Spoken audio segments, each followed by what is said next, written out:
ഗുണ്ടൽപേട്ടിലെ സൂര്യകാന്തി പാടങ്ങളുടെ സീസൺ കഴിയാറായപ്പോഴാണ് ഞങ്ങൾ അവിടേക്ക് പോയത്. തലേ ദിവസം BP ഡൗൺ ആയിട്ടിരുന്ന എൻ്റെ അടുത്ത് ഹസ്ബൻഡ് ഇങ്ങനെ ഒരു കാര്യം പറഞ്ഞപ്പോൾ ആദ്യം ഇത് നടക്കുമെന്ന് ഞാനും പ്രതീക്ഷിച്ചില്ല. പിറ്റേ ദിവസമാണെങ്കിൽ രാവിലെ നല്ല മഴയായിരുന്നു. ഓഗസ്റ്റ് 15 ആയതുകൊണ്ട് എല്ലാവർക്കും ലീവുമാണ്.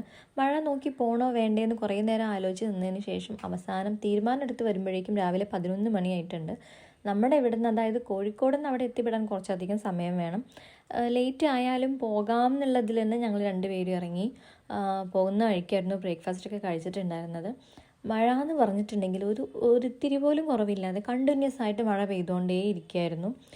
ചുരം കയറുന്ന സമയത്തൊക്കെ ചെറുതായിട്ട് ഇത്തിരി കുറവുണ്ടായിരുന്നു. പക്ഷേ അവിടേക്ക് എത്തിക്കഴിഞ്ഞപ്പോൾ ഞാൻ കരുതി അവിടെ ഒന്നും മഴ ഉണ്ടാവില്ല എന്ന്. പക്ഷെ അവിടെ മഴേനെ കൊണ്ട് ഒരു ഒന്നൊന്നര കളിയായിരുന്നു. നമ്മുടെ കോഴിക്കോടൊക്കെ അന്ന് യെല്ലോ അലേർട്ടായിരുന്നു. നല്ല മഴ ഉണ്ടായിരുന്നു, നല്ല തണുപ്പുണ്ടായിരുന്നു. അപ്പോൾ ഈ ചുരം കയറുന്ന സമയത്ത് ഈ കുരങ്ങന്മാരെ കാണുക എന്ന് പറഞ്ഞാൽ നമുക്ക് ഭയങ്കര ഒരു ഇഷ്ടമുള്ള കാര്യമാണ്. കുറച്ച് നേരം നമ്മളിങ്ങനെ നോക്കിയിരുന്നു പോകും. അതുമല്ല ഈ മഴ സമയത്ത് ചുരം കയറുക എന്ന് പറയുമ്പോൾ ഭയങ്കര രസമായിരിക്കും. ചെറിയ ചെറിയ വാട്ടർഫോൾസ് അങ്ങനെ ഓരോന്നൊക്കെ കാണാം. അപ്പോൾ ചുരം കയറി മുകളിലെത്തി വയനാടിൻ്റെ ഈ ഒരു ബോർഡ് കാണുമ്പോൾ ഭയങ്കര ഒരു സന്തോഷമാണ്. അങ്ങനെ എല്ലായിടത്തും ഏകദേശം നന്നായിട്ട് കോട ഇറങ്ങി നിൽക്കുന്നുണ്ടായിരുന്നു. പോകുന്ന വഴിയിൽ അത്രയും നിറച്ചുണ്ടായിരുന്നു റംബൂട്ടാൻ. ഞങ്ങളും കുറച്ച് വാങ്ങി. നല്ല വില ഉണ്ടായിരുന്നു, എന്നാലും ഭയങ്കര ഒരു ടേസ്റ്റ്. നമ്മുടെ ഇവിടെ നാട്ടിൽ കിട്ടാത്ത പോലത്തെ ഒരു, എന്താ പറയുക, ഭയങ്കര ടേസ്റ്റ് ഉണ്ടായിരുന്നു. ഭയങ്കര മധുരം ഉണ്ടായിരുന്നു. അതുപോലെ കുരുവൊന്നും നമുക്ക് കുരു കഴിക്കുന്നത് പോലും നമ്മൾ അറിയുന്നില്ല. അതേപോലത്തെ ഒരു ടൈപ്പ് സാധനം. അങ്ങനെ പിന്നെ നമ്മളിതാ ഇങ്ങനെ പോയിക്കൊണ്ടിരിക്കുകയാണ്. ഇനി കുറച്ചുകൂടെ കഴിഞ്ഞാൽ നമ്മൾ മുത്തങ്ങ ഫോറസ്റ്റിലേക്ക് കയറും. ഈ മുത്തങ്ങ ഫോറസ്റ്റിലൂടെ ഉള്ള യാത്ര ഭയങ്കര രസമായിരുന്നു. നമുക്ക് ഒരു രക്ഷയില്ലായിരുന്നു. അപ്പോൾ ഈ തണുപ്പുകൊണ്ടും കണ്ണിലേക്ക് കാറ്റടിച്ച് കയറിയിട്ടും എൻ്റെ കണ്ണിൽ നിന്ന് ഇങ്ങനെ നിർത്താതെ വെള്ളം വന്നുകൊണ്ടിരിക്കുകയായിരുന്നു. ഒരു രക്ഷയില്ലായിരുന്നു. ഞാൻ ഈ റെയിൻ കോട്ടൊക്കെ ഇടുന്നതിന് പകരം വല്ല ജാക്കറ്റൊക്കെ ഇട്ട് പോയാൽ മതി എന്ന് വിചാരിച്ചിട്ടുണ്ടായിരുന്നു. അത്രയ്ക്കും തണുപ്പുണ്ടായിരുന്നു. അപ്പം നമ്മളിതാ ഇവിടെ നമ്മുടെ കേരള ബോർഡർ കഴിഞ്ഞ് കർണാടകയിലേക്ക് കയറുകയാണ്. അപ്പോൾ അതിന് വേണ്ടിയിട്ടുള്ള ഒരു ക്യൂവിലാണ് നമ്മൾ. ഒരു ഭാഗ്യം എന്താണെന്ന് വെച്ചാൽ നമ്മൾ 2 വീലർ എടുത്തിട്ട് ഈ മഴയത്ത് പോകാനൊക്കെ റിസ്ക്കാണ്. പക്ഷെ എന്നാലും നമ്മളധികം ക്ഷീണം അറിയില്ല. ഈ മഴ സമയത്ത് യാത്ര ചെയ്യുമ്പോൾ വെയിൽ കൊണ്ട് യാത്ര ചെയ്യുന്ന പോലെയല്ല. അതുമല്ല നമുക്കധികം ക്യൂവിൽ നിൽക്കാതെ ബ്ലോക്കിൽ നമ്മളധികം പെടില്ല. കാറൊക്കെ ആണെന്നുണ്ടെങ്കിൽ ആ ബ്ലോക്ക് അധികം കഴിഞ്ഞിട്ടേ നമുക്ക് പോകാൻ പറ്റുള്ളൂ. 2 വീലറൊക്കെ ആണെങ്കിൽ നമുക്ക് ചുളിവിൽ ഓവർടേക്ക് ചെയ്തൊക്കെ സൈഡിലൂടെയൊക്കെ നമുക്ക് രക്ഷപ്പെട്ട് പോകാൻ പറ്റും. അപ്പോൾ ഇവിടെയൊക്കെ നല്ല ഭംഗിയുണ്ട് ആ ഒരു സൈഡിൽ പുഴ ഒഴുകുന്നൊക്കെ കാണാൻ. പക്ഷെ അവിടെ ഒന്നും വണ്ടി നിർത്താൻ പറ്റാത്തത് കൊണ്ടും.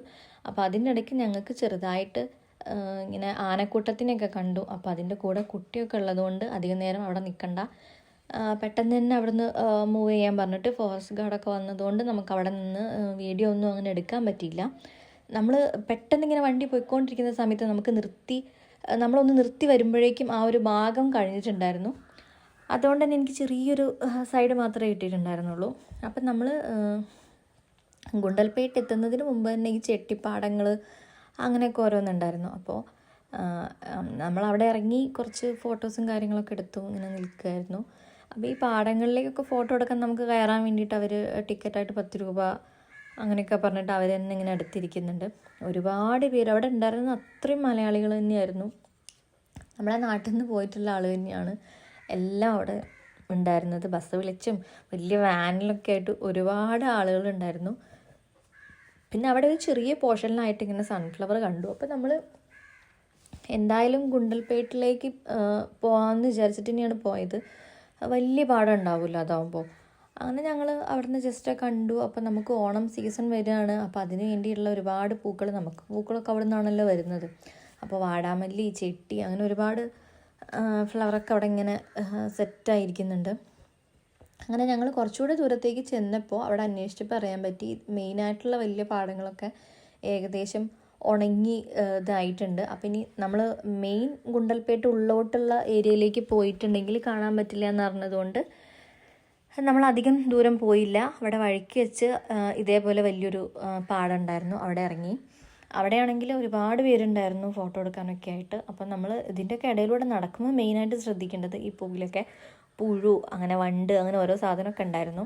പക്ഷെ നമുക്ക് അവിടെ എത്തിയിട്ട് ഇങ്ങനെ ഈ വലിയൊരു ഫ്ലവർ കാണുമ്പോൾ നമുക്ക് ഭയങ്കര അത്ഭുതമാണ്. ഇത് ഭയങ്കര ഒരു രസമാണ്. കുറേ നേരം നമ്മളിത് ഇങ്ങനെ നോക്കി നിന്ന് പോവും. അങ്ങനെ നല്ല രസമുണ്ടായിരുന്നു. പക്ഷെ മഴ ഭയങ്കരമായിട്ട് പണി തന്നു. അങ്ങനെ മഴ ഇങ്ങനെ പെയ്തുകൊണ്ടിരിക്കും. നമുക്ക് അധികം നേരം ഒന്നും അവിടെ ഇങ്ങനെ നിൽക്കാൻ പറ്റാത്ത പോലെ ഇങ്ങനെ ചാറിക്കൊണ്ടേയിരിക്കും മഴ. നമ്മൾ കുടയൊന്നും എടുത്തിട്ടല്ലല്ലോ പോയത്. അപ്പോൾ നമുക്ക് ഫോണൊക്കെ പുറത്തെടുക്കുമ്പോൾ നമ്മുടെ ഫോണിലൊക്കെ ആകെ പണിയാവും. അപ്പോൾ ഞാൻ നേരത്തെ പറഞ്ഞ ഇതാണ്, അതേപോലത്തെ ചെറിയ പുഴുണ്ട്. അപ്പോൾ ഞാൻ അതിൻ്റെ ഇടയിലൂടെ നടന്നപ്പോൾ എൻ്റെ കയ്യിൽ ഒന്ന് പെട്ടു. അപ്പോൾ അതിന് ശേഷം എനിക്കിതിനുള്ളിലേക്ക് അങ്ങ് ഇറങ്ങി നടക്കാൻ ഒരു പേടിയുള്ളതുപോലെ. പിന്നെ ഞാൻ അധികം ഉള്ളോട്ട് പോയിട്ടില്ല. പക്ഷെ അവിടെ മുഴുവൻ ആളുകൾ തന്നെയായിരുന്നു, നല്ല തിരക്കുണ്ടായിരുന്നു. പിന്നെ ആകെ ചളി വിളി മൊത്തമാണ്. അപ്പം നമ്മൾ ഒരു 11 മണിക്കൊക്കെ പോയിട്ട് അവിടെ എത്തിയത് ഏകദേശം ഒരു 4:30 ആയപ്പോഴായിരുന്നു നമ്മൾ എത്തിയിട്ടുണ്ടായിരുന്നത്.